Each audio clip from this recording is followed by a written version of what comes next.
Širdies ir kraujagyslių susirgimai dažniausiai mirčių priežastis ne tik Europoje, bet ir Lietuvoje. Statistika šiurpi.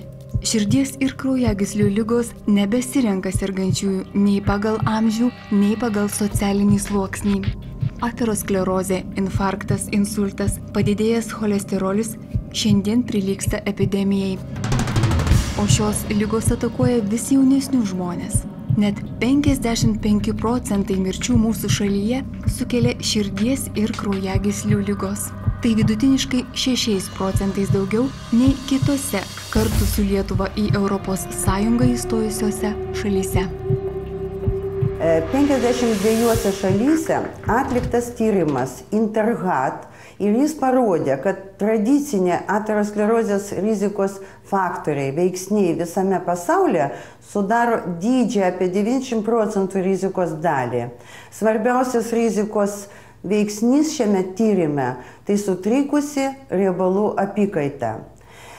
Taigi viena iš svarbiausių širdies kraujagyslių ligų pirminės ir antrinės profilaktikos priemonių yra tos riebalų apykaitos sutrikimo gydymas. Kaip natūralios medicinos centras Gera sveikata diagnozuoja ir sprendžia problemas širdies ir kraujagyslių ligų atvejais? Ką gali rekomenduoti natūrali medicina tokiais atvejais? Iš tikrųjų, pagal mirštamumą širdies ir kraujagyslių lygos užima pirmą vietą. Ir jeigu lyginti mirštamumo statistiką karo metu, nuo žemės drebėjimo, nuo autoįvykių, bei mirštamumą nuo senatvės, tai dėl širdies ir kraujagyslių ligų miršta žymiai daugiau žmonių. Gydytojai rekomenduoja medikamentinį gydymą ir aišku dietą. Ir pati populiariausia iš dietų natūralioje medicinoje pripažinta Viduržemio jūros dieta. Tai reiškia, kad žmonės gali valgyti žuvį, daržoves, vaisius, gali gerti raudoną vyną ir naudoti alyvuogių aliejų. Medicinos mokslas nestovi vietoje. Vokietijoje jau 5 metus atliekama genetinė analizė Lipigen. Šis tyrimas leidžia skirti pacientams individualią genetinę dietą. Lipigen tyrimas nustato, kokia dieta tinka, o kuri neveiksminga. Ar net gali būti žalinga. Jeigu žmogus turi specifinį geną, kuris atsako už riebalų apykaitą, nuo to priklausys, ką jis turėtų valgyti. Pavyzdžiui, Viduržemio jūros gyventojai neturi šito specifinio geno ir jie visi gali naudoti Viduržemio jūros dietą. O 25% senosios Europos gyventojų turi šitą geną. Ir jei jie maitinasi pagal Viduržemio jūros dietą, jų sveikatos būklė žymiai pablogėja. Kai kurie žmonės maitinasi čipsais, dešrelėmis, o jų cholesterolio lygis lieka normos ribose.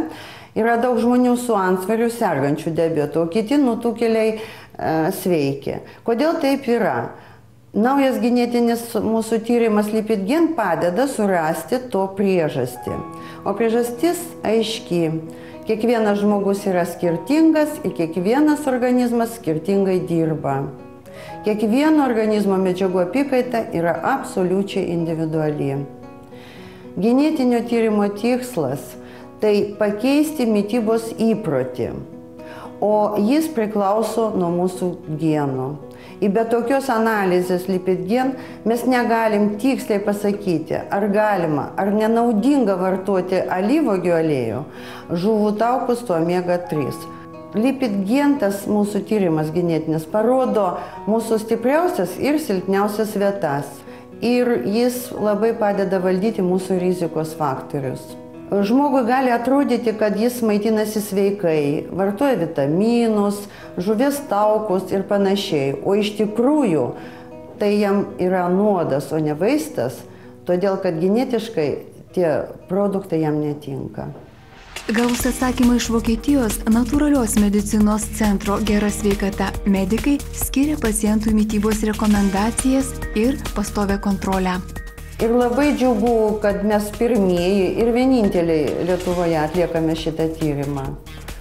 Jeigu jūs kenčiate nuo širdies ir kraujagyslių ligų, padidėjusio cholesterolio kiekio, nutukimo, kviečiame jūs aplankyti mūsų centrą Gera sveikata ir atlikti šitą tyrimą. Thank you.